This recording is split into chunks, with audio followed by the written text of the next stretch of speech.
के न्यूज, खबरों का सारथी।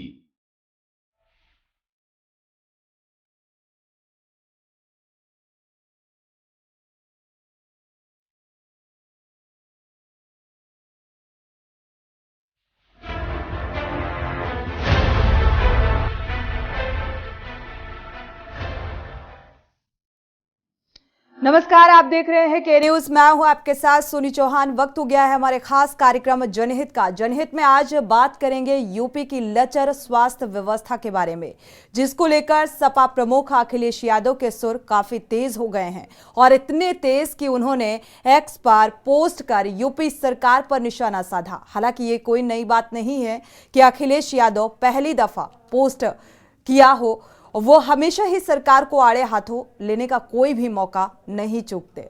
लेकिन जिस तरह से बैक टू बैक अस्पतालों में चरमराती व्यवस्था का जो आलम है वो आम लोगों को देखा जाए बनना पड़ रहा है, उन अव्यवस्थाओं का शिकार होना पड़ रहा है, ऐसे में सवाल बड़ा हो जाता है। हाल ही में एसजीपी पीजीआई की जो घटना सामने आई, जहां पर वेंटिलेटर फटने से मां और एक बच्चे की मौत हो जाती है, आज हम इसी बात को लेकर चर्चा करेंगे। पहले आपको रिपोर्ट दिखाते हैं, फिर चर्चा करेंगे।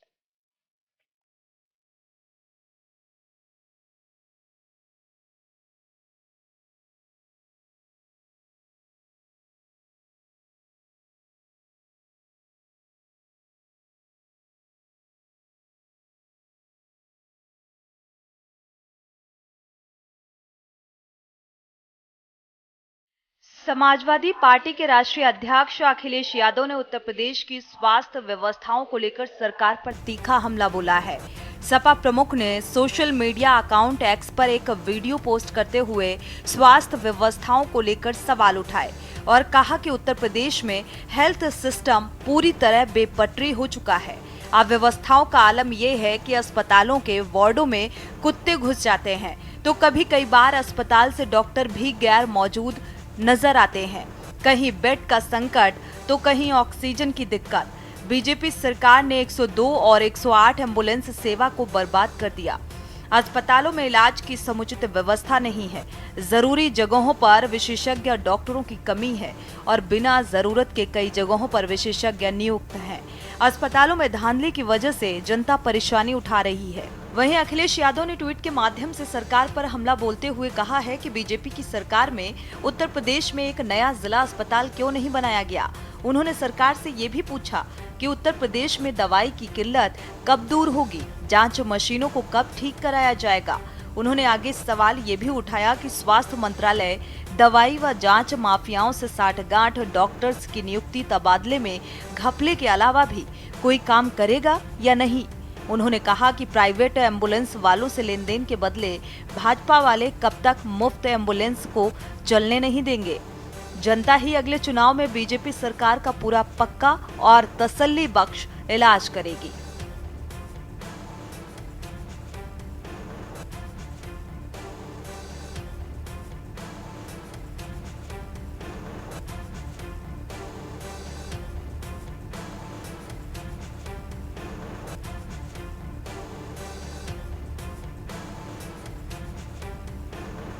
वीडियो में देखा जा रहा है कि कुछ युवक एम्बुलेंस को धक्का लगा रहे हैं, तो वहीं एक अन्य युवक अपनी बाइक के सहारे धक्का लगाने की कोशिश कर रहा है। लगाओ धक्का।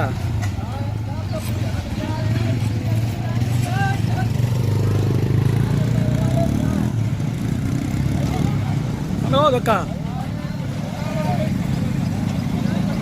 जबकि पीछे से वीडियो बना रहा शख्स युवकों को धक्का लगाने की बात कह रहा है। वीडियो के माध्यम से सवाल किया है कि क्या उत्तर प्रदेश में कोई स्वास्थ्य मंत्री भी है या फिर नहीं।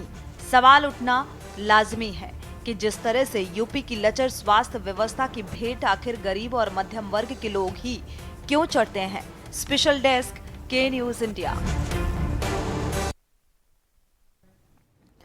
तो एक बार फिर से जनहित में यह मुद्दा उठाया गया क्योंकि पीजीआई की घटना एग्जाम्पल के तौर पर काफी है उन अव्यवस्थाओं को बताने के लिए जिनसे जनता हर रोज दो चार होती है। और आखिर अब इन्हीं अव्यवस्थाओं को लेकर जो सपा के देखा जाए पूर्व सीएम ने सवाल उठाए हैं। एक्स में उन्होंने पोस्ट किया है और पूछा है बीजेपी सरकार से। उन्होंने साफ तौर पर कहा है कि भारत सरकार में उत्तर प्रदेश में एक भी नया जिला अस्पताल क्यों नहीं बनाया गया, ये एक्स के माध्यम से पूछा है। और साथ ही दवाइयों की किल्लत आखिर कब दूर होगी, जांच की मशीनें कब ठीक होंगी। स्वास्थ्य मंत्रालय दवाई व जांच माफियाओं से साठगांठ कर डॉक्टर की नियुक्ति करता है। जहां पर जरूरत है वहां पर डॉक्टरों की कमी देखने को मिल रही है और जहां पर जरूरत नहीं है वहां पर जरूरत से ज्यादा नियुक्ति है। ये तमाम ऐसे सवाल जो एक्स पर पोस्ट किए हैं अखिलेश यादव ने।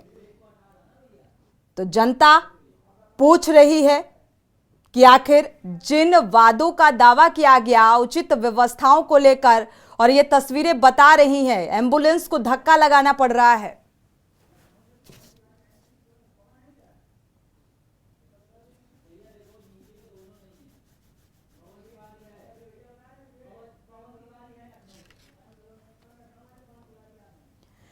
पवन तिवारी संवाददाता लखनऊ से जुड़े हुए हैं और भी जगह जगह की तस्वीरें साझा करेंगे आपके साथ। हमारे साथ नोएडा, बुलंदशहर, प्रयागराज, मेरठ, हर जगह से संवाददाता जुड़ेंगे जो ग्राउंड जीरो से जो अव्यवस्थाओं की बदहाली को आपके साथ बताएंगे, शेयर करेंगे।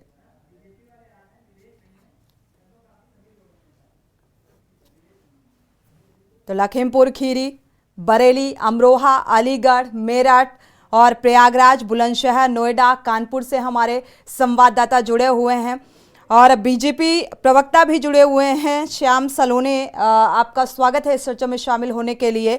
शुरुआत लखनऊ से कर लेते हैं क्योंकि पीजीआई की जो घटना सामने आई उसमें एक महिला समेत एक नवजात की मौत हो जाती है। ये घटना कई सवाल उठा रही है। तस्वीरें जो सामने आ रही हैं, ये तस्वीरें कि एम्बुलेंस को जब धक्का देना पड़ रहा है तो मरीजों को उचित व्यवस्था कैसे मिल पाएगी, ये अपने आप में एक बड़ा सवाल है। और अब समाजवादी पार्टी के पूर्व मुखिया भी ये सवाल उठा रहे हैं, कई सवाल पूछे हैं। पवन, आपका रुख करेंगे। हालांकि कहा जा रहा है ओपीडी सेवाएं भी ठप कर दी गई हैं। क्या कुछ अस्पतालों में व्यवस्थाओं की तस्वीर नजर आ रही है ग्राउंड जीरो पर?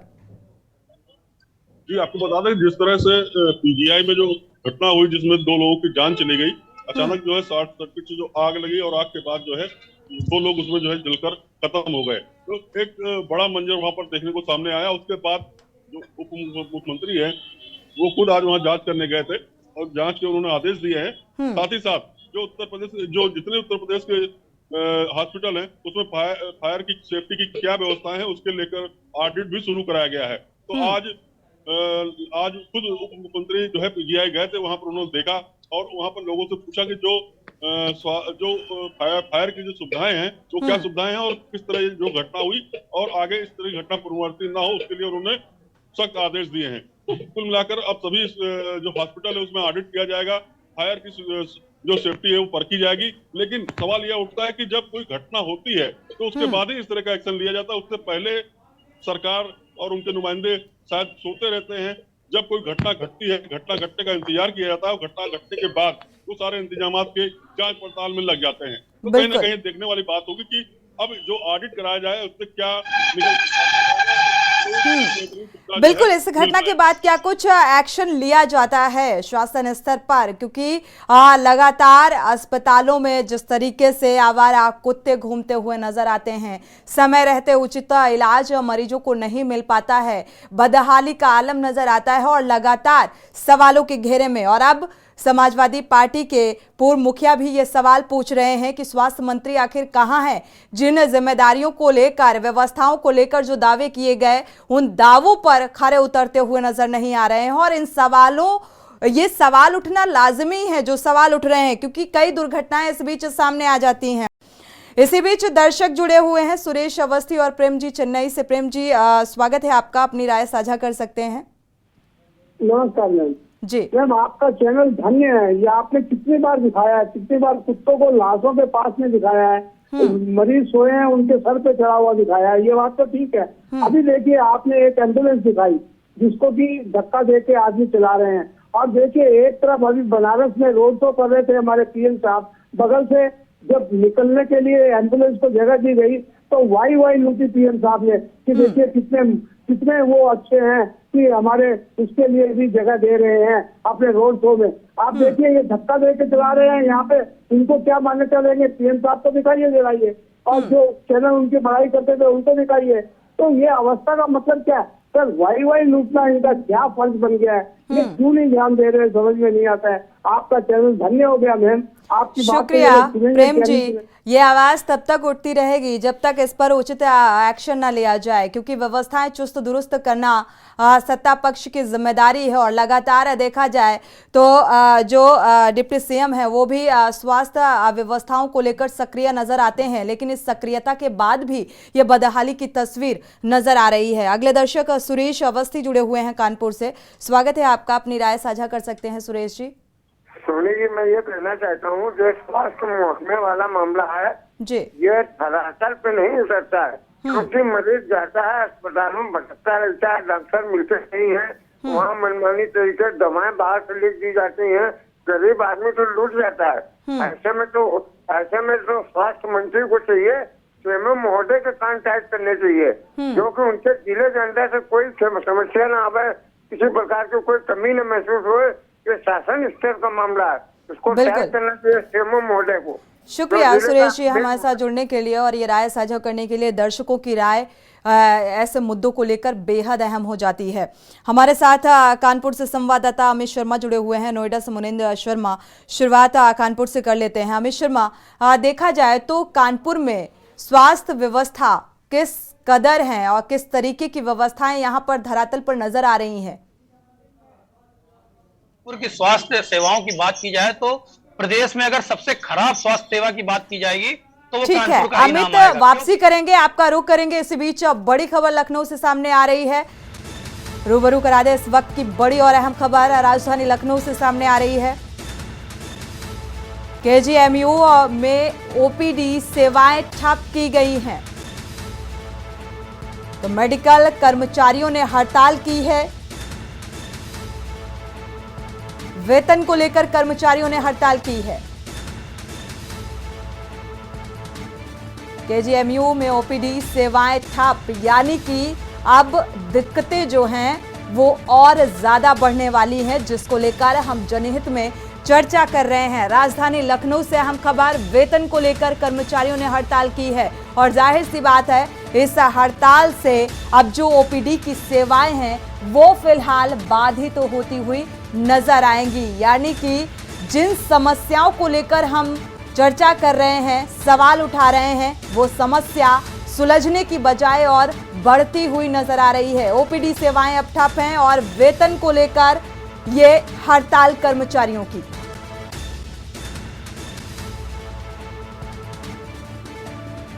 तो वेतन को लेकर कर्मचारियों ने हड़ताल कर दी। ओपीडी सेवाएं अब ठप। केजीएमयू की अगर बात की जाए तो यहां पर ओपीडी सेवाएं बाधित होती इस हड़ताल के वजह से नजर आ रही हैं। तो वेतन को लेकर कर्मचारियों ने यह हड़ताल की है, कामकाज ठप कर दिया है। अब मरीजों को भारी दिक्कतों का सामना करना पड़ेगा, यानी कि ये परेशानी और बढ़ने वाली है। हमारे साथ संवाददाता भरत सेठी जुड़े हुए हैं इसी खबर पर। भरत सेठी, अगर देखा जाए स्वास्थ्य की बदहाल तस्वीर को लेकर हम बात कर रहे थे और राजधानी लखनऊ से ये खबर सामने आ जाती है कि वेतन को लेकर कर्मचारियों ने यह हड़ताल की है, यानी कि ओपीडी की सेवाएं बाधित होती हुई नजर आ रही हैं, दिक्कतें और मरीजों की बढ़ने वाली हैं। देखिए, निश्चित तौर पर इस खबर को हम लोग प्रमुखता से दिखा रहे थे कि क्या स्वास्थ्य व्यवस्था है उत्तर प्रदेश की। उसी के दौरान एक बड़ी ब्रेकिंग आ रही है, बड़ी खबर है कि केजीएमयू में जितने भी आउटसोर्सिंग कर्मी हैं, कह सकते हैं संविदा कर्मी, उन्होंने सुबह से ही प्रदर्शन कर रखा था अपनी मांगों को लेकर और अब वो हड़ताल पर चले गए। प्रदर्शन की बात करें, उनका साफ तौर पर यह कहना था कि हमको समय से वेतन मिलता, हमारा वेतन काट के मिलता है। अगर हम जो छुट्टियां हैं उन छुट्टी को करते हैं, जो 4 छुट्टियां हैं उस दौरान भी हमारा वेतन काटा जाता है। सबसे बड़ी बात यह है कि उन्होंने ऐसा मुद्दा उठाया कि उनका एक साथी संविदा कर्मी जिसने फांसी लगा ली थी और उसने साफ तौर पर यह लिख के गया था कि मैं सुसाइड कर रहा हूँ, मैं बहुत डिप्रेशन में हूँ। उनके घर वालों ने ये कहा था, ये डिप्रेशन में रहते थे, समय से वेतन नहीं मिलता था, जिस कारणवश उन्होंने सुसाइड कर लिया, फांसी लगा ली। इसके आक्रोशित हो गए थे तमाम जो संविदा कर्मी है और एकजुट होकर मिशन कर रहे थे कि हम लोगों का जो वेतन है वो समय से दिया जाए, लेकिन उसके बावजूद भी जो कंपनी है, जो संस्था जो पैसे प्रोवाइड करवाती है, जो सैलरी इनको देती है, वो समय से इनका वेतन नहीं दे रही, उल्टा काट रही थी, जिसको लेकर आज काफी देर तक हंगामा चलता रहा। बिल्कुल। भारत, अगर देखा जाए भरत सेठी, तो ये कितने दिनों का वेतन है जो अभी तक नहीं दिया गया है, और इसको लेकर और एक कर्मचारी फांसी तक लगा लेता है, सुसाइड कर लेता है, बावजूद भी इस मामले को गंभीरता से नहीं लिया गया। देखिए, बड़ी संख्या में संविदा कर्मी है, उनका साफ तौर पर कहना है कि जैसे 1 महीना हम लोगों का पूरा होता है तो हमको 10 दिन बाद, 5 दिन बाद वेतन मिल जाना चाहिए। वो वेतन उनको 20-25 तारीख के बाद या 30 तारीख के आसपास 2 महीनों का वेतन है, वो 1 महीने में मिलता है।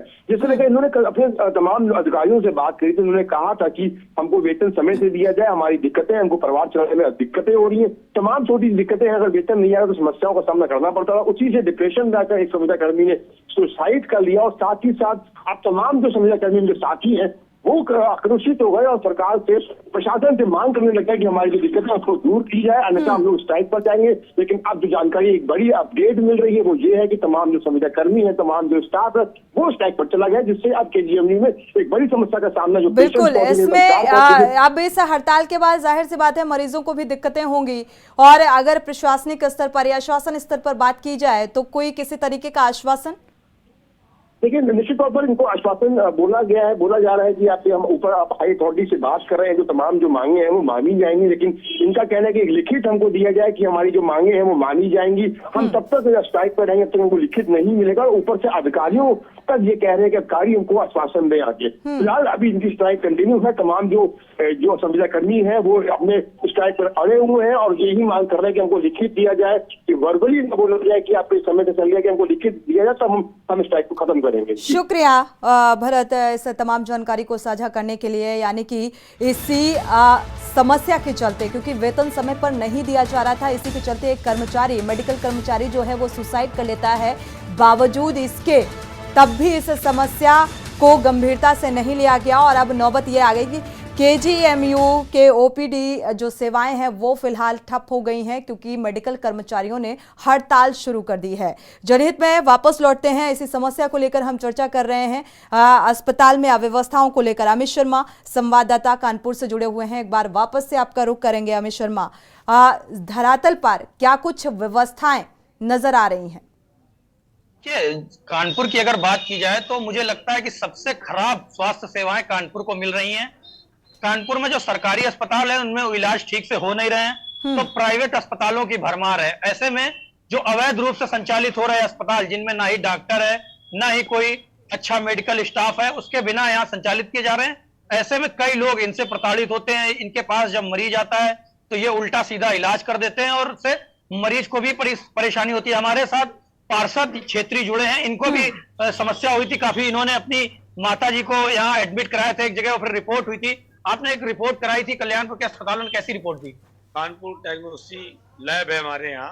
हमारी माता जी को ऑपरेशन होना था, तो 2 दिन पहले कराई थी। तो आज हम लोग हाईलाइट गए थे ब्लड लेने, तो हमने उनको सैंपल दिया, उसमें इन्होंने ओ पॉजिटिव निकाला। और जब वो लोग परेशान हो गए हाईलाइट वाले, ये ग्रुप नहीं मिल रहा, ये ग्रुप नहीं मिल रहा, सैंपल दूसरा 2 बार 3 बार सैंपल ले गए।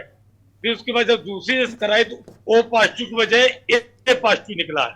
तो कानपुर डायग्नोस्टिक की बहुत बड़ी कमियां है। ये यहाँ कमियां नहीं, इस पूरे वार्ड में हमारे 50 अस्पताल घरों में, मोहल्ले में चल रहे हैं, ना किसी के पास लाइसेंस है। इसमें सीएमओ शांत बैठे हैं।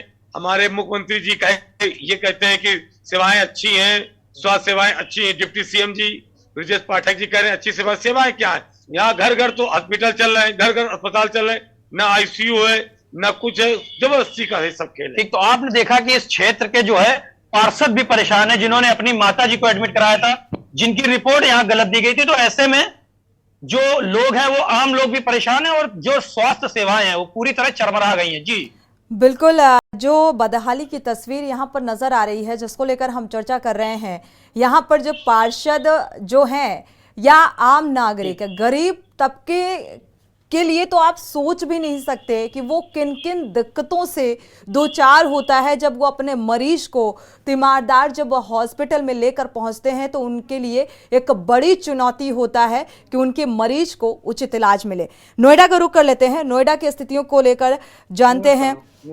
बुलंदशहर का रुख कर लेते हैं, उससे पहले अनिल मीणा हमारे साथ संवाददाता जुड़े हुए हैं। अनिल मीणा, अगर बुलंदशहर की बात करें तो यहाँ पर स्वास्थ्य व्यवस्थाओं का क्या कुछ हाल नजर आ रहा है?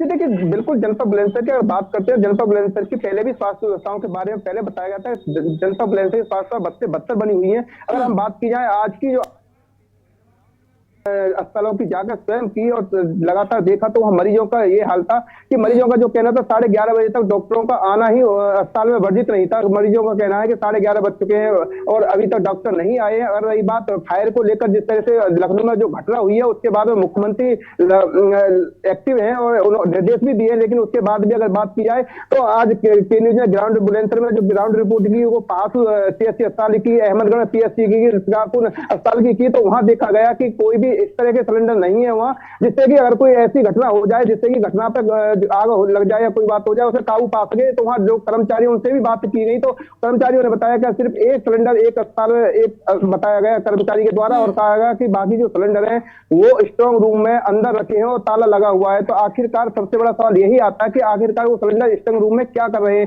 घटना के समय अगर जो कर्मचारी है स्ट्रॉन्ग रूम का अगर वो वहां नहीं मौजूद होता है तो आखिरकार वो समय किस तरह से उसको बचाव होगा। लेकिन लोगों की अगर बात की जाए तो वहां जो जिस तरह से जो लोग थे, जो पीड़ित लोग थे, जो परेशान दवाई लेने आ रहे थे, उनसे भी बातें की गई तो उन लोगों का सिर्फ यही कहना था कि जो डॉक्टर है वो जो अस्पताल से तो सिर्फ पैरासीटामोल यही एक गोली देते हैं, लेकिन जो बाकी अन्य जो दवाई है वो बाहर के लिए स्टोर पर लिखते हैं और जिससे कि स्टोर पर जो लिखते हैं बाहर के जो स्टोर है वो उनसे कहीं ना कहीं डॉक्टरों की साठगांठ है। साठगांठ के द्वारा जो एक रुपए की जो दवाई है बाहर स्टोर से वो 20 रुपए की मिलती है, जिससे कि उसे बंदरबाट किया जाता है। बिल्कुल, और इसी सवाल को उठाया है पूर्व सीएम अखिलेश यादव ने कि स्वास्थ्य मंत्रालय दवाइयां और जांच माफियाओं से साठगांठ और डॉक्टर की नियुक्ति और तबादले को लेकर ये तमाम आरोप उन्होंने लगाए भी हैं। शुक्रिया अनिल मीणा, ऐसा तमाम जानकारी को साझा करने के लिए। बुलंदशहर की भी स्थिति स्वास्थ्य जो व्यवस्थाओं को लेकर जर्जर नजर आ रही है, यहाँ पर मरीजों को भटकना पड़ता है। दर्शक इसी बीच जुड़े हुए हैं। गिरीश शुक्ला जी, स्वागत है आपका, अपनी राय साझा कर सकते हैं।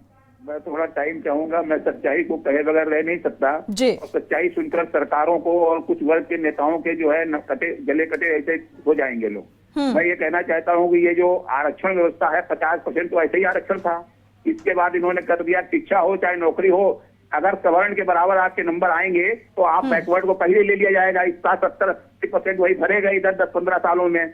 अब हुआ क्या कि जो पुराने लोग निकलते गए, अब काम करने के समर्पण किसी में नहीं। हर डिपार्टमेंट में जातीय संगठन बने हुए हैं और ये जातीय लीडर उनकी पीठ ठोकते हैं, इसलिए अब कोई डिपार्टमेंट नहीं चल पा रहा है, कोई काम नहीं हो पा रहा है ढंग से। और जो हो रहा है धीरा मुश्किल से थोड़ा बहुत हो जाता है, उसकी पीठ भले गवर्नमेंट ठोक ले। और गवर्नमेंट से मेरी गारंटी है कि आपने जिन जातियों को भगाया है इस देश से, लोग 3 करोड़ बाहर रह के काम कर रहे हैं, जाकर के सबको निकाल दीजिए और चलाकर हिंदुस्तान को बिल्कुल गिरीश जी, आपकी नाराजगी जायज है क्योंकि इस तरीके बदहाली की तस्वीरें जिनको चुस्त दुरुस्त करने के दावे किए जाते हैं और तमाम योजनाएं शासन स्तर पर चलाई जाती हैं कि आम जनमानस को सहूलियत मिले, लेकिन वो सहूलियत तो नहीं मिलती और तीमारदार से लेकर मरीज तक परेशानी की दहलीज पर खड़े हो जाते हैं।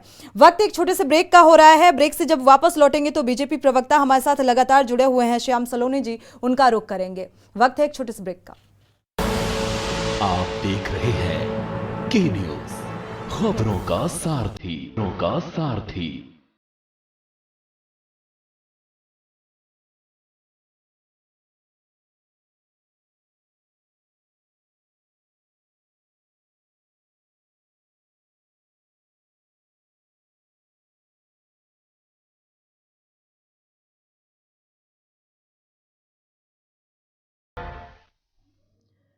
ब्रेक से वापस आ रहे हैं। जनहित में हम बात कर रहे हैं लगातार स्वास्थ्य की बदहाल तस्वीर को लेकर। हमारे साथ बीजेपी प्रवक्ता जुड़े हुए हैं श्याम सलोनी जी, आपका रुख करेंगे और भी जगहों की तस्वीरें और ग्राउंड जीरो से जो रिपोर्ट है वो हमारे संवाददाता साझा करेंगे, क्योंकि बदहाली का जो आलम है वो अब विपक्ष के जो नेता हैं या समाजवादी पार्टी के जो पूर्व सीएम हैं उन्होंने एक्स पर पोस्ट कर कई सवाल उठाए हैं। हालांकि ये मामले सदन तक भी पहुंचे हैं। ये व्यवस्थाओं को लेकर जो दावे किए गए वो अब उनको लेकर सवाल खड़े हो रहे हैं। कैसी व्यवस्थाएं हैं? और एग्जाम्पल के तौर पर पीजीआई की यह घटना काफी है। श्याम जी, आपको आवाज मिल पा रही है? अनम्यूट कर लीजिएगा। जी, सुन पा रहे हैं। अच्छा, पर घुमा दिया। श्याम जी, सुन पा रहे हैं आपको? देखिए, मैं आपको एक बात बतलाऊं। एसपी पीजीआई में जो घटना हुई वो निस्संदेह एक बहुत दुखद घटना है और माननीय मुख्यमंत्री महोदय ने तत्काल से संज्ञान में लिया। डिप्टी सीएम, हमारे स्वास्थ्य मंत्री जो स्वास्थ्य का पूरा विभाग देख रहे हैं, आदरणीय पाठक जी वहां गए और पूरा मौका मुआयना करके उन्होंने सख्त आदेश किए हैं, जो भी इसमें दोषी होगा, इस घटना की उच्च स्तरीय जांच हो रही है, जो दोषी होगा वो बख्शा नहीं जाएगा। ये घटना कैसे हुई, फॉल्ट कैसे हुआ, इसकी पूरी जांच बिठा दी गई है। रही बात पूर्व मुख्यमंत्री श्री अखिलेश यादव जी की, अखिलेश यादव जी को केवल मौत पर राजनीति करने का शौक है। जब स्वास्थ्य मंत्री हमारे मानकों को लेकर तो बात की जाएगी ना श्याम जी, ठीक है, विपक्ष में होने के नाते सवाल उठाना उनकी जिम्मेदारी है, लेकिन आम जनता की सहूलियत के लिहाज से भी अगर देखा जाए तो ये सवाल जायज हैं। जो अव्यवस्थाओं की तस्वीर सामने आ रही है, आप देख पा रहे हैं एम्बुलेंस को धक्का लगाना पड़ रहा है। अगर तो मरीज कैसे अस्पताल टाइम से पहुंचेगा, कैसे उसका इलाज शुरू हो पाएगा? और ये तस्वीर हर रोज सामने आती है। मैं आपको बतला रहा हूं, ये घटनाएं कभी कभी टेक्निकल परेशानी की वजह से आ जाती है। ये मशीनरी है, कभी कभी कोई टेक्निकल परेशानी आती है, उसकी वीडियो बन जाती है, वो प्रकाशित हो जाती है, उसमें एक विपक्ष को मुद्दा मिल जाता है। आप समझिए, भारत में एक ऐसी बीमारी आई कोरोना, पूरे विश्व में जो त्राहिमाम हो गया था, उस बीमारी से वापस से दस्तक देने वाला है, वापस से नया वेरिएंट आ गया है। इसको लेकर क्या कुछ तैयारियां, ऑडिट का जिक्र किया जा रहा है? से केवल हमारे मोदी जी की सरकार, योगी जी की सरकार ने जिस तरह से उस पर काबू पाया, पूरे विश्व को हमने जो वैक्सीन दी, उस वैक्सीन पर भी माननीय अखिलेश यादव जी ने उंगली उठाई। स्वास्थ्य मंत्री जब अस्पतालों का दौरा करते हैं, आकस्मिक निरीक्षण करते हैं, अखिलेश यादव जी पूर्व मुख्यमंत्री उस पर भी उंगली उठाते थे कि स्वास्थ्य मंत्री भ्रमण करने जाते हैं। स्वास्थ्य मंत्री नहीं जाते हैं तो पूर्व मुख्यमंत्री उंगली उठाते हैं कि स्वास्थ्य मंत्री दिखाई नहीं देते हैं। ये अखिलेश यादव जी का एक काम है, क्योंकि विपक्ष के बड़े नेता हैं, उत्तर प्रदेश के मुख्यमंत्री रहे हैं। ये एक अलग विषय है कि वो अपने कार्यकाल में पूर्ण रूप से मुख्यमंत्री नहीं थे, संवैधानिक पद पर बैठे थे मुख्यमंत्री के, लेकिन वो 4.5 मुख्यमंत्रियों के ऊपर हावी थे, इसलिए उनको उतनी ठीक है। आप इस लिहाज से मत सोचिए कि विपक्ष ने ये सवाल उठाए, इस लिहाज से तो सोच ही सकते हैं, सत्ता आपकी है, जिम्मेदारी आपकी है, मरीजों को क्या दिक्कतें हो रही हैं, अस्पताल में क्या व्यवस्थाएं हैं। जबकि डिप्टी सीएम ब्रजेश पाठक लगातार सक्रिय नजर आते हैं, बावजूद इसके ये बदहाली की तस्वीर जो है वो सुधरने का नाम नहीं ले रही है। कमी कहाँ है? कमी हमारे साथ समाजवादी पार्टी के नेता भी जुड़ चुके हैं, विवेक पांडे जी। विवेक पांडे जी का रुख कर लेते हैं, वापसी करेंगे श्याम जी आपकी। विवेक पांडे जी का रुख कर लेते हैं। विवेक जी, पूर्व सीएम अखिलेश यादव ने कई सवाल उठाए हैं, हालांकि इन्हीं मुद्दों को उन्होंने सदन में भी उठाया था, और जिस तरीके का फॉल्ट बता रहे हैं श्याम जी, क्या लगता है, सोच में फॉल्ट है या वाकई ये टेक्निकल फॉल्ट है? नहीं, इनकी सोच के साथ टेक्निकली डिग्री वाली फॉल्ट तो सबको पता ही है भाई, डिग्री भी टेक्निकली फॉल्टेड ही है। और सबसे बड़ी बात है कि डेट ऑफ बर्थ भी अगर देखी जाए तो दो डेट ऑफ बर्थ जिस इंसान की हो वो भी टेक्निकली फॉल्टेड ही है। मुझे लगता है कि सबसे बड़ी बात आपको समझनी पड़ेगी कि आज भाजपा जिस तरीके से केवल और केवल प्रचार प्रसार, मीडिया के धक्कों से, जुमलों से या दुर्व्यवस्थाओं से अपनी कमी को छुपाना चाहती है। मैं आपको चंद शब्दों में इसको स्पष्ट कर दूंगा और इसका पूरा जो खांचा है, क्यों भाजपा इन मुद्दों पे नहीं सही उतर पा रही है, वो बता देता हूँ। देखिए, आप इस बात को समझिए कि बीजेपी जुमलों से प्रशासन, मीडिया के धक्कों से शासन, ईवीएम के धक्कों से निर्वाचन, 5 किलो मुफ्त राशन से कुपोषण, स्वास्थ्य सेवाओं का भक्षण, भगौड़ों के चंदों से राजनीतिक जीवन, आत्ममुक्त अहंकार से संसद का सदन, धर्म के आडंबर से दुशासन और अंतिम मोदी शाह बीजेपी के फर्जी नेताओं के भ्रम से देश का संचालन कर रही है। और सबसे बड़ी बात, भाजपा इसी सत्य को स्वीकार नहीं करने के लिए तैयार है। भाजपा आज जो कह रही है कि टेक्निकल फॉल्ट है, मतलब आपको बोलते हुए शर्म भी नहीं आ रही है। आपके स्वास्थ्य मंत्री वो केवल प्रचार प्रसार मंत्री बन के रह गए हैं। वो छापे तो मारते हैं, उनको तो हम छापा मार मुख्यमंत्री कहते हैं, डिप्टी सीएम कहते हैं। वो छापे मारते हैं, लेकिन उन छापाओं पे कोई कार्रवाई नहीं होती। वो छापे मारते हैं, लेकिन अधिकारी उनकी सुनते नहीं। वो छापे मारते हैं, लेकिन किसी अधिकारी पे कोई गाज नहीं गिरती। वो छापे मारते हैं, लेकिन क्या करे, उसके बाद भी अस्पतालों में बेड पे कुत्ते और या सांड सोए हुए दिखाई देते हैं अस्पतालों की फर्शों पे। वो छापे जरूर मारते हैं, लेकिन उन छापों को मीडिया में दिखाने के बाद उनकी फजीयत और कर दी जाती है। और वो जितने छापे मारते हैं, उसके बाद यही लगता है कि एक प्रचार मंत्री है, एक स्टूल मंत्री और एक छापा मंत्री है। सबसे बड़ी बात आपको समझनी पड़ेगी, केवल चुनावी मोड में रहने से आप स्वास्थ्य सेवाओं पे या व्यवस्थाओं पे सुधार नहीं कर सकते। उसके लिए इसका जवाब लेंगे। आपको टेक्निकली साउंड लोगों की जरूरत है, उसके लिए टेक्निकली वेल एजुकेटेड लोगों की जरूरत है, उसके लिए टेक्निकली वेल प्लान करने वाले लोगों की जरूरत है। और सबसे बड़ी बात है, जब आप भारतीय जनता पार्टी में तो देखा जाए तो वेल एजुकेटेड लोग ही हैं, इस लिहाज से अगर देखा जाए। अगर वेल एजुकेटेड लोग हैं तो वो कार्यप्रणाली में दिखना चाहिए ना। डिग्रियां केवल एजुकेशन के नाम के लिए नहीं होती हैं। वो एजुकेशन को, मुझे लगता है कि इन्होंने पढ़ाई भी की है कॉलेज के बाहर रह करके। जिस तरीके से, जिस जमाने में कंप्यूटर नहीं था लेकिन मोदी जी की डिग्री कंप्यूटर वाली दिखाई जाती है, उसी तरह इनकी डिग्रियां भी हैं। भाई, अनएक्सपीरियंस लोगों को बिठा रखा है बड़ी बड़ी पोस्टों पे, नॉन एक्सपीरियंस लोगों को दे रखी है ऐसी जिम्मेदारियां जिनको की स्वास्थ्य सेवाओं के बारे में कोई जानकारी ही नहीं है। सबसे बड़ी बात है, मुझे लगता है कि मेडिकल लीगल से रिलेटेड कोई अच्छा वेल एजुकेटेड पर्सन होता जो कि इसको प्लांट वे में इंप्लीमेंट करता। आप देखिए, कोविड आ रहा है, जिस तरह से कोविड की, चलिए इसको लेकर हम बात करेंगे। विवेक जी, वापस लौटते हैं, क्योंकि हकीकत भी दिखाना दर्शकों को बेहद जरूरी हो जाता है कि आखिर कहां पर जिनके बड़े बड़े दावे किए जाते हैं और धरातल पर वो वाकई उस तरीके से नजर आ रही हैं व्यवस्थाएं या नहीं है। और इसीलिए हमारे संवाददाता ग्राउंड जीरो से लगातार जुड़े हुए हैं। हमारे अलीगढ़ से संवाददाता विश्व प्रताप सिंह जुड़े हुए हैं। विश्व प्रताप, आप रुक करेंगे, अलीगढ़ की स्वास्थ्य व्यवस्थाएं क्या कुछ कह रही हैं?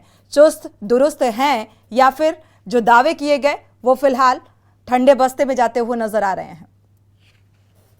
बिल्कुल, देखिए कि अलीगढ़ की स्वास्थ्य सेवाओं की बात करें तो बिल्कुल राम भरोसे यहाँ की स्वास्थ्य सेवाएं हैं। सीएमओ जो है वो अपने कमरे से निकलकर बाहर ऑडिट करने का प्रयास नहीं करते। जिस तरीके की अव्यवस्थाएं यहाँ फैली हुई है कि हॉस्पिटल जो प्रांगण है वहाँ पे जो है कुत्ते या आवारा पशु विचरण करते हुए साफ तौर पर देखे जा सकते हैं। चारों जो हॉस्पिटल जो परिसर है, चारों तरफ वहाँ पूरी तरीके से गंदगी व्याप्त है। अगर यहाँ कोई मरीज अपना इलाज कराने आता है तो वो इलाज की तो बात अब थोड़ी है, वो कहीं ना कहीं हॉस्पिटल से 4 बीमारियां अपने साथ लेके और जाएगा। और वहीं अगर बात करें सुरक्षा व्यवस्था की, तो जिस तरीके से अग्निशमन के जो इन्होंने इंतजाम यहाँ हॉस्पिटल परिसर में कर रखे हैं, तो वो जो सिलेंडर इन लोगों ने लगा रखे हैं वो भी एक्सपायरी डेट के हैं। आग लग जाए या कोई और अगर हादसा हो जाता है तो इसकी जिम्मेदारी जो है जिला प्रशासन की बात करें या सीएमओ की बात करें, उसके अलावा या जिलाधिकारी की बात करें, तो कहीं ना कहीं हाथों पे हाथ रखे बैठे अपने ऑफिसों में साफ तौर पे वो देखे जा सकते हैं। वहीं जो है सीधे तौर पे अस्पताल जो परिसर है वहां आके ये देखने का कभी प्रयास नहीं करते कि आखिर मरीजों को किस तरीके की असुविधाओं का सामना करना पड़ रहा है, किस तरीके की असुविधाएं मरीज झेल रहे हैं। तो तमाम तरीके की व्यवस्थाएं यहाँ पूरी तरीके से फैली हुई है, जिनका संज्ञान जो है कोई बड़ा अधिकारी जिले का लेने को तैयार नहीं है। जी बिल्कुल, शुक्रिया विश्व प्रताप इस तमाम जानकारी को साझा करने के लिए। तो अलीगढ़ की ये ज़मीनें हकीकत थी जो हमारे संवाददाता विश्व प्रताप ने बताई, और लगभग पूरे उत्तर प्रदेश की अगर बात करें तो मुझे लगता है ऐसी ही स्थिति नजर आ रही है। और इसीलिए जब भी कोई घटना सामने आती है तो लगातार डिप्टी सीएम ब्रजेश पाठक उस पर संज्ञान लेते हैं, नज़र बनाए रखते हैं और रिपोर्ट लेते हैं। और अभी कोरोना को लेकर देखा जाए तो नया वेरिएंट सामने आ रहा है जिसको लेकर ऑडिट के लिए निर्देशित किया गया है। अब कितनी व्यवस्थाएं होंगी ये फिलहाल देखना होगा। गरीब और आम आदमी का तो बेड़ा ही गर्क है, अगर वो अस्पताल में जाता है तो अव्यवस्थाओं से इतना दो चार हो जाता है कि वो थक हार कर वो कोसता हुआ नजर आता है, लेकिन जिम्मेदारों को इन बातों से कोई लेना देना नहीं। और भी हमारे संवाददाता जुड़े हुए हैं, नोएडा का रुख कर लेते हैं। मुनेंद्र शर्मा जुड़े हुए हैं, स्वागत। मुनेंद्र, अगर देखा जाए नोएडा की स्थिति की बात करें यहाँ पर, तो नोएडा में स्वास्थ्य व्यवस्थाएं कैसी नजर आ रही हैं, क्या कुछ है जमीनी हकीकत? जी बिल्कुल, अगर नोएडा की बात करें तो नोएडा में काफी अच्छे अस्पताल बताए जाते हैं। जिम्स की बात करें ग्रेटर नोएडा में या नोएडा के अंदर बात करें तो हॉस्पिटल इनके अपने सरकारी हैं। करोड़ों अरबों रुपए खर्च करने के बाद, अच्छी खासी बिल्डिंगें बनाने के बाद भी आज स्थिति ऐसी है नोएडा की कि अगर आप एक इंजेक्शन कुत्ते काटने का इंजेक्शन लगवाने भी जाए तो उसके लिए आपको 4-4, 5-5 दिन वेट करना पड़ सकता है। स्थिति इतनी बुरी है। अभी जैसे कि कल लखनऊ की घटना थी, आज हमने जब यहाँ पर अस्पताल में जाके चेक किया तो जिनका फायर फाइटिंग सिस्टम है पिछले 1-1.5 साल से काम ही नहीं कर रहा है। लाखों करोड़ों रुपए की मशीनें हैं जो जंग खा रही हैं, कोई उसको मेंटेन करने वाला नहीं है, कोई इमरजेंसी में फायर फाइटिंग सिस्टम को चलाने वाला नहीं है। और स्थिति इतनी भयंकर है कि जब हम उसमें गए तो आरओ प्लांट का जो सिचुएशन है आरओ प्लांट की, वहां पे काई जमी हुई है, फर्श पे पानी जमा हुआ है, बहुत बुरी स्थिति है अगर बात करी जाए नोएडा के सरकारी अस्पताल की। जी बिल्कुल, शुक्रिया मुनेंद्र जानकारी साझा करने के लिए। तो नोएडा की जो ज़मीनी हकीकत है वो भी आपके सामने है, किस तरीके की स्थितियां, यानी कि मशीनों में जो बजट आ रहा है उसे मशीनों में खर्च किया जा रहा है, लेकिन यहां पर दुर्भाग्य देखिए कि उन मशीनों के लिए जब व्यक्ति नहीं है, वहां पर उचित व्यवस्था, डॉक्टर देखा जाए जहां पर तैनाती होनी चाहिए वहां पर नजर नहीं। इस सवाल को भी उठाया गया है। समाजवादी पार्टी के अगर देखा जाए पूर्व सीएम ने इस बात का भी जिक्र किया है। तो जब मशीनों को चलाने वाला ही नहीं होगा तो उसका यूटिलाइज किस तरीके से होगा? श्याम जी, कैसी व्यवस्थाएं ये कैसी हैं जो सही तरीके से काम नहीं कर पा रही हैं या उसका लाभ आम जनता को नहीं मिल पा रहा है? सोनी जी, मैं एक बात कहना चाहता हूँ जी। जो हमारे मित्र पांडे जी समाजवादी पार्टी के प्रवक्ता हैं जो बतला रहे हैं जी, ये अपनी बातों से अपने नेता को तो प्रसन्न कर सकते हैं। इनकी बातें देखिए, 5 केजी राशन की बात करते हैं, ये जनता को बेवकूफ समझ रहे हैं। इनकी नजर में क्या है कि जनता राशन को लेकर के वोट दे रही है। यदि भारतीय जनता पार्टी का शासन सुशासन नहीं होता तो क्या बार बार नगर निगम में मेयर भाजपा के बनते? क्या जनता जागरूक नहीं है? यदि भारतीय जनता पार्टी का शासन सुशासन नहीं होता क्या इतने पार्षद बनते? बार बार विधायक, इतनी संख्या में विधायक और सांसद चुन करके आते? ये जनता के विरुद्ध रहते हैं, जिनका केवल एक ही काम है कि अपने नेता को प्रसन्न करना, केवल भारतीय जनता पार्टी की आलोचना करना। जनता से इनका कोई न तब सरोकार था न अब सरोकार है। हाँ, ये अलग विषय है, कुछ कमियां आई हैं, कुछ कमियां हमको महसूस हुई हैं, हम आपका धन्यवाद करते हैं। हमारे नेता भी देख रहे हैं आपके चैनल को, सभी सम्मानित चैनल है, बड़ा चैनल है। आपने जो दिखाया है एक पहलू अभी ये दिखाया है जहाँ कमियां हैं, आपने वो चीज दिखाई जो कमियां है, इसके लिए हम धन्यवाद करते हैं। जो कमी सामने आई है इसका उपचार किया जाएगा, इलाज किया जाएगा। कैसे कमी आई, कहाँ टेक्निकल प्रॉब्लम आ रही है, बिल्कुल ये, लेकिन ये वो कमियां हैं श्याम जी जो तस्वीरों और कैमरों में कैद हो जाती हैं और उनको लेकर हम बात करने लग जाते हैं, लेकिन जमीनी हकीकत देखा जाए तो और भी बदतर नजर आती है। इसीलिए व्यवस्थाओं को लेकर सवाल उठा रहे हैं और जनहित में इस तरीके की प्रोग्राम इसीलिए जिनसे आम जनता दो चार होती है। विवेक जी कुछ कहना चाह रहे हैं? माननीय महाराज जी ने आदेश किए हैं, अधिकारियों को भी सख्त किया है और आप देखिए परिणाम आपको। इसके बावजूद भी सख्ती का असर होता हुआ नजर नहीं आ रहा है। क्यों? डेंगू के मरीज इतने पाए गए, अभी आपने देखा डेंगू के मरीजों में बढ़ोतरी हो रही है, वार्ड भरे पड़े हैं। अभी कोरोना देखा जाए, चलिए प्रोग्राम में वापस लौटेंगे। विकसित भारत संकल्प यात्रा में सीएम योगी, विवेक जी कुछ कहना चाह रहे थे आप? विवेक पांडे जी का रुख करेंगे। देखिए, बहुत अच्छी बात अभी भाजपा के प्रवक्ता महोदय ने की कि जनता के विरुद्ध, भाई देश के संसद से सांसदों को 100 से अधिक सांसदों को बाहर करने वाली भाजपा वो कहती है कि समाजवादी पार्टी जनता के विरुद्ध है, जिसके खुद के सांसद संसद से बाहर कर दिए गए। वाह, ये तो सीधे सीधे जनता को नकार दिया भाजपा ने। जहां जहां जनता ने भाजपा को वोट नहीं दिया, बात आ जाए, जहां जहां भाजपा ने जनता ने भाजपा को वोट नहीं दिया, उसी सांसदों को आपने निकाला। श्याम जी यहाँ बोल क्या आपने किसी भाजपा के एक सांसद को बाहर किया है? आपने तो सीधे सीधे जनता के जनादेश को नकार दिया भाई साहब। आपने उसी सांसदों को बाहर किया जो कि जनता के प्रतिनिधि बनकर जनता के विकास के मुद्दे उठाते थे सदन में, और जहां भाजपा को वोट नहीं मिलेगा। देश विरोधी कौन है वो आपने दिखा दिया। दूसरी बात सुन लीजिए, अरे मत होइए, रुक जाइए। राजस्थान में आपने 450 रुपए सिलेंडर की बात की थी, और आज आपकी मैनिफेस्टो में आपने पलट दिया, सरकार बनते ही पलट दिया। केंद्र सरकार बोल रही है कि ऐसी कोई योजना नहीं थी। तो देश को झूठ कौन परोसता है वो भी सार्थक है। और अभी बहुत अच्छी बात आई प्रधानमंत्री जी की संकल्प यात्रा। अरे प्रधानमंत्री जी आज तक यही तय नहीं कर पाए कि उनका संकल्प क्या है और किसके लिए है। आज तक वो कंफ्यूज की तरह से अपनी लेकिन फिर भी विवेक जी, फिर भी लोगों को मोदी के वादे पे गारंटी है। और आपने देखा विधानसभा 3 राज्यों के रिजल्ट क्या कुछ सामने आए। आगे लोकसभा चुनाव है, ये बेसिक मुद्दे हैं। भाजपा सत्ता में नहीं थी, भाजपा सत्ता में नहीं थी। और आज देखिए जहां भी ये जीत रहे हैं, केवल 1200-1500 के डिफरेंस से जीत रहे हैं। मैं तो चुनौती देता हूं आज भाजपा प्रवक्ता को, 75 जिले में 5 जिले मात्र। लेकिन वोटिंग प्रतिशत कुछ भी रहा हो, पेपर से चुनाव बिल्कुल विवेक जी आपके पास इत्तेफाक रखते हैं। पांडवों ने 5 गांव मांगे थे, पांडवों ने 5 गांव मांगे थे। मैं 5 जिले कहता हूं, 75 जिलों में बैलेट पेपर से चुनाव करा के अपनी योग्यता साबित कर दे। हम ईवीएम पे भी चुप हो जाएंगे, करवा ले चुनौती, मेरी स्वीकार कर ले। विवेक जी चलिए, हम विकसित भारत की बात कर रहे हैं। अरे हम 5 जिलों की बात कर रहे हैं। विकसित भारत में सारी व्यवस्थाएं होनी चाहिए। स्वास्थ्य, शिक्षा, बेरोजगारी दूर होनी चाहिए, स्वास्थ्य और शिक्षा चुस्त दुरुस्त होनी चाहिए, जिसको लेकर हम बात कर रहे हैं। श्याम सलोनी जी हमारे साथ और भी जगहों से जुड़े हुए हैं। कुलदीप पंडित का रुख कर लेते हैं।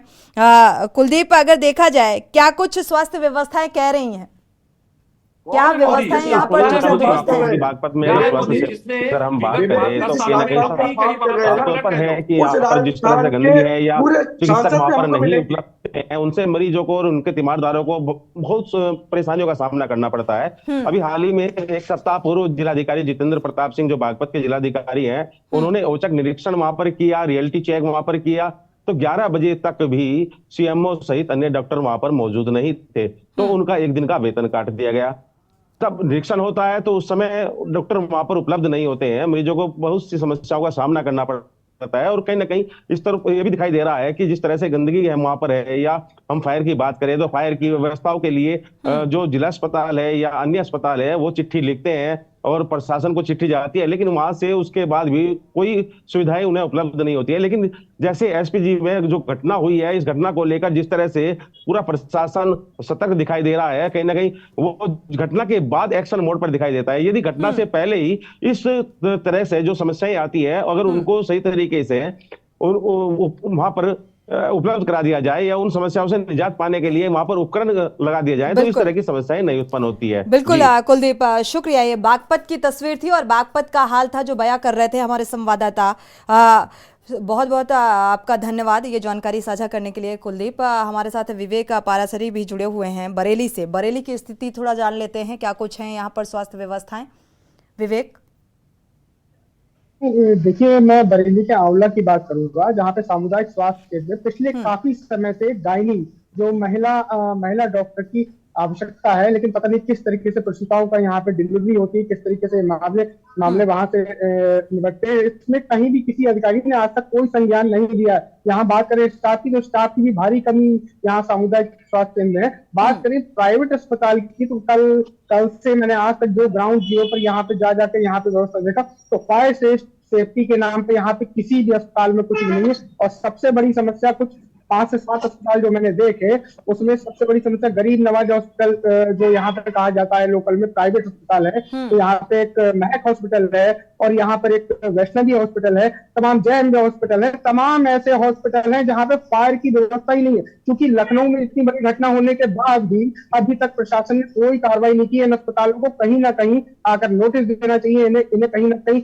जब तक ये अपनी व्यवस्था में सुधार न करें, इन्हें तुरंत तत्काल प्रभाव से बंद करना चाहिए। लेकिन कहीं ना कहीं राजनीतिक राजनीतिक विषय में फंस जाती हैं, सारी बातें आरोप प्रत्यारोप में फंस जाती हैं, और जब ये मौका आता है और उस समय ये बातें सारी खत्म हो जाती हैं। बिल्कुल, ये चुनावी जुमलेबाजी और फिर इसके बाद ये ठंडे बस्ते में चले जाते हैं ये दावे, और आम जनता इन्हीं दिक्कतों का सामना करती रहती है। शुक्रिया हमारे साथ जुड़ने के लिए और ये जानकारी साझा करने के लिए। बरेली की आंवला की तस्वीर थी, ग्राउंड जीरो की ये रिपोर्ट सामने आई। श्यामलाल जी, आपका रुख करेंगे। हमारे साथ कानपुर से अमित शर्मा भी जुड़े हुए हैं। अमित शर्मा, देखा जाए ऑडिट की बात निकलकर सामने आ रही है, साथ ही कोरोना को लेकर एक बार फिर से एडवाइजरी जारी की गई है। अभी देखा जाए स्वास्थ्य व्यवस्थाओं में ये बदहाली की तस्वीर सामने आ रही है। अब कितना चुस्त दुरुस्त आने वाले समय में किया जाएगा? क्या कुछ सतर्कता इस वायरस को लेकर देखने को मिल रही है? कानपुर के हैलट अस्पताल और उर्सला अस्पताल में इसकी व्यवस्थाएं की गई हैं। जिस तरीके से अधिकारियों का कहना है कि उन्होंने कोरोना आने से पहले ही जैसे ही इसके आसार नजर आए तो उन्होंने वहां वार्ड की तैयारी कर ली है। उनका यह मानना है कि उनके डॉक्टर्स तैयार है, उनकी टीम तैयार है, लेकिन अगर उनके पीछे के कारनामे देखे जाएं तो यह नहीं लगता है कि इस तरीके के काम हो पाएंगे, क्योंकि जिस तरीके से सरकारी अस्पतालों में लापरवाही की जाती है और प्राइवेट नर्सिंग होमों को बढ़ावा दिया जाता है, तो ऐसे में लगता नहीं कि उनके वादे पूरे होंगे। और जो प्राइवेट नर्सिंग होम है उन पर किस तरीके से हीला हवाली की जाती है, उन पर कोई कार्यवाही नहीं की जाती, क्योंकि बिना रजिस्ट्रेशन, बिना किसी प्रकार की एनओसी लिए सैकड़ों की संख्या में अस्पताल कल्याणपुर के आवास विकास में संचालित हो रहा है। और बड़ा मामला यह है कि कल्याणपुर सीएससी जो है सरकारी वाली, उसके जो कर्मचारी हैं वो अपना निजी अस्पताल चला रहे हैं। वो वहीं सीएससी के आसपास अपना निजी अस्पताल डाले हुए हैं।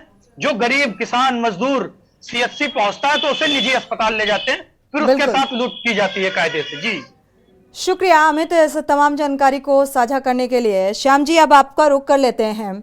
हालांकि आगे आने वाले समय में लोकसभा चुनाव भी है और सभी राजनीतिक दल लोकसभा चुनाव की तैयारी में जुटे हुए हैं। अगर जनता का इलाज, मुझे लगता है सही तरीके से वो व्यवस्थाएं चुस्त दुरुस्त नहीं की गई, तो अब जनता कहीं ऐसा ना हो कि सत्ता का इलाज कर दे, राजनीतिक दलों का इलाज करना शुरू कर दे। और इसी बात का जिक्र किया भी गया है पूर्व सीएम की तरफ से। मैं एक बात आपको बतला दूं, हमारे मुख्यमंत्री जी आदरणीय महाराज जी, वो आपके चैनल को बड़े गंभीरता के साथ देखते हैं। और जो शिकायतें आप जो लाते हो ना, क्योंकि आपके माध्यम से बहुत सी कमियां हम जनता के लिए क्या कर सकते हैं, वो कमियां भी मिलती हैं। गनीमत है, कम से कम देखते तो हैं, तो इन समस्याओं का संज्ञान भी लें।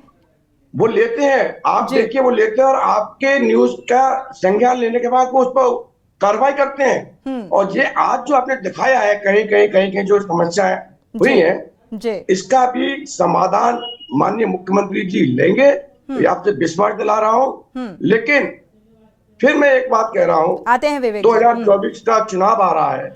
2024 के चुनाव को देखते हुए चूंकि विपक्ष के पास कुछ है नहीं, तो वो छोटी छोटी चीजों को लेकर के वो केवल जनता को भ्रमित करेगा।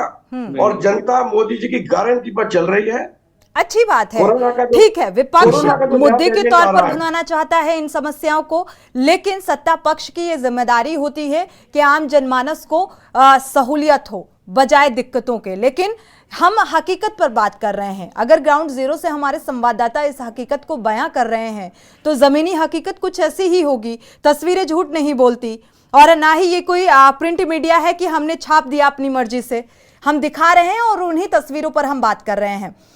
एक दर्शक इसी बीच मेरठ से जुड़े हुए हैं, उमेश जैन जी, स्वागत है आपका, अपनी राय साझा कर सकते हैं। इसके बाद विवेक जी आपका रुख करेंगे। चलिए, मुझे लगता है संपर्क टूट गया है। विवेक जी आपका रुख करेंगे। मुझे तो लगता है कि भाजपा के प्रवक्ता यहाँ बैठ करके के न्यूज के पत्रकारों को भी नकार रहे हैं। मतलब इनके अंदर आत्ममुग्धता और हट किस कदर हावी है कि ये जो गलतियां जमीनी स्तर पे दिख रही है उनको भी स्वीकार करने के लिए तैयार नहीं है। चलिए, बहरहाल ये तो इनके आचरण में है, लेकिन मुझे लगता है कि कोविड की जिस तरह से आशंका दिखाई दे रही है, क्या इस बार कोविड पे व्यवस्थाओं को लेकर के, प्लान को लेकर, प्लान ऑफ एक्शन को लेकर के पहले से सरकार तैयार है? योगी जी तो दौरे पे लगे हुए हैं, योगी जी तो सरकार बनवाने में लगे हुए हैं, 24 के चुनाव में लगे। अरे रुक जाइए, ठीक है, क्योंकि समय कम है। विवेक जी जल्दी से बात अपनी पूरी कर लें। मेरे पैन कार्ड से चेक करवा लीजिए, मैंने बूस्टर भी लगवा रखी है, मैंने बूस्टर भी लगवा रखी है। अरे सुन लीजिए महाराज, वैक्सीन किसी की कॉपीराइट नहीं है, वैक्सीन किसी की कॉपीराइट नहीं है। अरे सुनिए, प्रधानमंत्री पर विश्वास अरे सुनिए, वैक्सीन किसी की चलिए ठीक है, चूंकि समय कम है हम चर्चा को आगे नहीं बढ़ा सकते। आप दोनों मेहमानों का इस चर्चा में शामिल होने के लिए बहुत बहुत शुक्रिया। कुलदीप, आपका भी बहुत बहुत शुक्रिया जानकारी साझा करने के लिए। आमेश शर्मा, आपका भी बहुत बहुत शुक्रिया जानकारी साझा करने के लिए।